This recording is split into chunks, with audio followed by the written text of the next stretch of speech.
একটা রোবট শহরের রাস্তা পরিষ্কার করছে। একটা ছোট এক চাকার গাড়ি শহরের ভেতর দিয়ে চলে যাচ্ছে। আবার কোথাও আকাশে ভাসছে একটা দ্বীপ, যেখান থেকে পুরো শহরটা দেখা যাচ্ছে। এই ভিডিওতে আমরা দেখব এমন কিছু অদ্ভুত কিন্তু বাস্তব প্রযুক্তি যেগুলো ধীরে ধীরে আমাদের জীবন বদলে দিচ্ছে।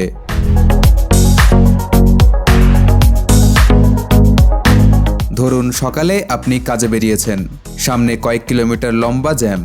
হঠাৎ আপনার গাড়িটা ধীরে ধীরে মাটি থেকে উঠতে শুরু করলো আর উড়ে গেল আকাশে। শুনতে হয়তো সায়েন্স ফিকশন সিনেমার মতো লাগছে, কিন্তু পেগুয়াশ নামের একটি কোম্পানি সত্যিই এমন গাড়ি তৈরি করছে। দেখতে এটা একদম সাধারণ গাড়ির মতো। প্রথমে গ্যারেজ থেকে বের হয়ে রাস্তায় চলবে প্রায় 120 কিলোমিটার গতিতে, কিন্তু জ্যাম দেখলেই এক ক্লিকে প্রোপেলার চালু হবে। তখন গাড়িটা হেলিকপ্টারের মতো আকাশে উঠতে পারবে। আকাশে এর গতি হতে পারে প্রায় 160 কিলোমিটার প্রতি ঘন্টা। সবচেয়ে অবাক করার বিষয় হলো এটা টানা 3 ঘন্টা আকাশে থাকতে পারে আর প্রায় 420 কিলোমিটার পর্যন্ত যেতে পারে। মানে ঢাকা থেকে চট্টগ্রাম পৌঁছাতে লাগবে মাত্র 80 মিনিট।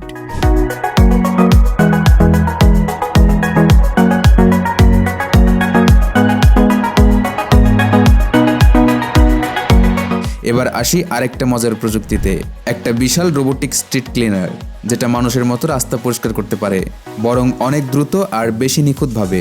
এই রোবটটা তৈরি করেছে ফ্রিডম সোলার পাওয়ার, আর এটা ইতিমধ্যেই আমেরিকার টেক্সাস শহরে পরীক্ষা করা হয়েছে। এই রোবট একদিনে প্রায় 91 কেজি ময়লা পরিষ্কার করতে পারে, মানে একাই একটা বড় ট্রলি ভর্তি ময়লা তুলে ফেলতে পারে। এর উচ্চতা প্রায় 2 মিটার, আর এতে লাগানো আছে 600 ওয়াটের সোলার প্যানেল। সূর্যের আলো পেলেই এর ব্যাটারি চার্জ হয়ে যায়। এটা ঘন্টায় প্রায় 19 কিলোমিটার গতিতে চলতে পারে, আর এর ভেতরে প্রায় 50 কেজি পর্যন্ত ময়লা জমা রাখা যায়।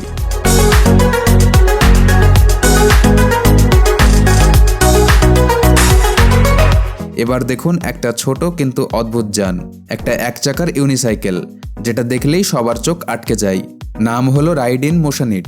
দেখতে ছোট হলেও এর ক্ষমতা বেশ বড়। এর মোটর 900 ওয়াট পর্যন্ত শক্তি দিতে পারে। এর গতি উঠতে পারে ঘন্টায় প্রায় 20 কিলোমিটার পর্যন্ত।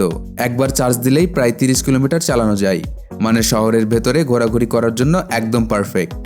মজার বিষয় হলো এর ভেতরে ব্লুটুথ স্পিকারও আছে, তাই চালাতে চালাতেই গান শুনতে পারবেন। এবার কল্পনা করুন আপনি বিমানে বসে আছেন, জানালা দিয়ে নিচের পৃথিবীটা ছোট ছোট দেখাচ্ছে। কিন্তু যদি এমন একটা জায়গা থাকতো যেখানে বসে আপনি পুরো আকাশটাই দেখতে পারতেন। এই ধারণাকেই বাস্তবে রূপ দিচ্ছে স্কাইডেক নামের একটি নতুন আইডিয়া। বিমানের লেজের অংশে বসানো হবে সম্পূর্ণ স্বচ্ছ কাচের একটি ক্যাপসুল। এর ভেতরে থাকবে কয়েকটি সিট, মানে আপনি আকাশের মাঝখানে বসে চারপাশের পুরো আকাশ দেখতে পারবেন। ছোট জেট থেকে শুরু করে বড় এয়ারলাইন, সব ধরনের বিমানে এই ক্যাপসুল বসানো সম্ভব। বড় বিমানের জন্য আলাদা এলিভেটরও থাকবে, যাতে যাত্রীরা সহজে এই ভিউ পয়েন্টে যেতে পারে।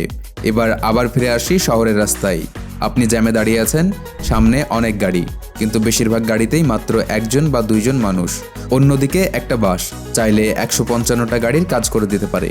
এই সমস্যার সমাধান ভাবতে গিয়ে ডিজাইনার মার্কো তৈরি করেছে নতুন একটি ধারণা, একটা ছোট 6 সিটের ইলেকট্রিক ক্যাপসুল। দেখতে খুব আধুনিক আর পুরোটা ঢাকা। এটা সোলার পাওয়ারে চলে। শহরের ভেতরে এটা বাসের মতো চলবে, কিন্তু ভেতরে বসলে মনে হবে যেন প্রিমিয়াম গাড়িতে বসে আছেন।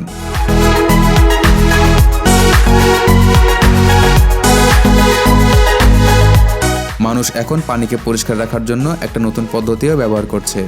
পানির উপর ভাসমান কৃত্রিম দ্বীপ তৈরি করা হচ্ছে। এই দ্বীপগুলো বানানো হয় গাছপালা আর মাটির মতো উপাদান দিয়ে। সবকিছু বসানো হয় একটা পলিমার ফ্রেমের উপর। এই ভাসমান দ্বীপগুলো পানির ভেতর থেকে ফসফেট টেনে নেয়, ফলে পানি অনেক পরিষ্কার হয়ে যায়। অনেক সময় এখানে পাখিরাও বাসা বানায়। এখানে সবচেয়ে বেশি ব্যবহার করা হয় ভেটিভার নামের একটি গাছ। এই গাছের শিকড় পানির নিচে 4 মিটার পর্যন্ত যেতে পারে। পশ্চিম আফ্রিকার মানুষ অনেক দিন ধরেই এই গাছ পানিতে রেখে ব্যাকটেরিয়া কমাতে ব্যবহার করে।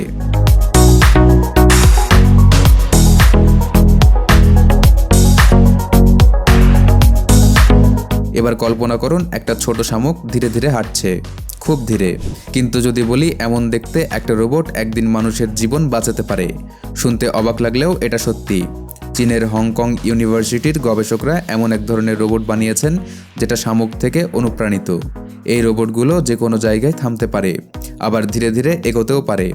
প্রথমে দেখলে মনে হবে এগুলো খুব ধীরে কাজ করে, কিন্তু আসল শক্তি লুকিয়ে আছে তাদের দলগত কাজে। প্রতিটি রোবটের নিচে আছে একটি সাকশন কাপ আর 2টো ম্যাগনেটিক ট্রাক। এগুলোর সাহায্যে রোবটগুলো একে অপরের সাথে লেগে যেতে পারে, আর তারপর শুরু হয় তাদের অসাধারণ কাজ।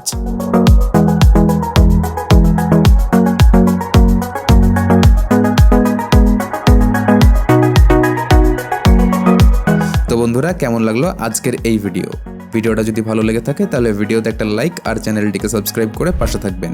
আর হ্যাঁ, আপনার মতামত অবশ্যই কমেন্টে জানাবেন। ধন্যবাদ।